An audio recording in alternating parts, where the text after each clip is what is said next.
Welcome back! Join me on Dialed In DIY today to take some candy and set it on fire.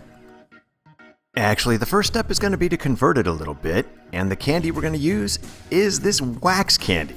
You might remember in a previous video I had a whole bunch of these wax bottles filled with fun fluids, and I needed to get them prepped. I'm also going to give you some other options as I walk you through what I did to make a quick emergency candle. Before we can fire it up, we're going to actually have to cut it open, clean it out, and dry it up a little bit, and then grab ourselves a piece of cotton string, or if you happen to have it, a wick. There are a whole lot of different kinds of wax candies out there, and they can all be converted into some kind of a candle.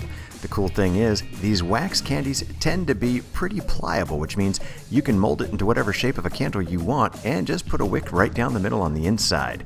Once you're done, kind of fold it back onto itself to make sure that the wick is down the center. It's essentially food-grade paraffin that you're working with here, and that is the stuff that a lot of candles are made from.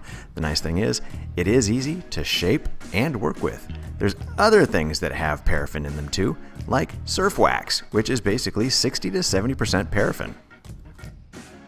Find yourself in an urgent need of light and you have no power, there are a lot of other options out there you can grab at. Some of these surf waxes are perfect, just make sure that you can mold it and wrap it around a wick and light it on fire.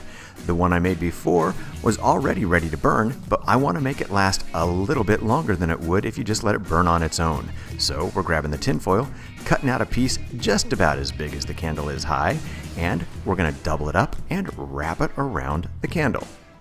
For the best effect, I'm doing kind of a funnel or cone shape as I roll it, which means I'm leaving a little bit wider and open at the top. Just to get it a little bit further open, I'm grabbing a pair of scissors or whatever else you can get a hold of, just to kind of open it up and leave a little bit of a cone cup at the top. This will allow the wax to melt and create a pool that'll be perfect for continuing the burn without dripping all the wax to the floor. You'll notice when I first hit this cotton string with a light, it just kind of smolders a little bit. But once the wax starts to melt, the light jumps right up and the flame burns well, just like you get from a traditional candle. I've done a lot of experimenting over the years with ways to come up with some kind of a light source, like a candle, in the event of a power outage. But I have to say, this wax has been a lot of fun to work with for a lot of different projects. In that prior video, I melted a whole bunch of these down and poured them into forms so that I could use them for a whole lot of different wax hacks. Feel free to check out that video if you'd like to see some other hacks that you can do with this kind of candy. I'd say for me, this experiment was a great success. With just a little bit of this wax, I actually got 12 minutes of candle burn and really did not reduce the size of the candle much at all. If you come across some of these wax kind of products, they're great to keep on hand in a pinch. Once you're done eating the candy, if there's candy a part of it, just set some aside and when the lights go out, turn it back on again. It doesn't take long and it works really pretty well.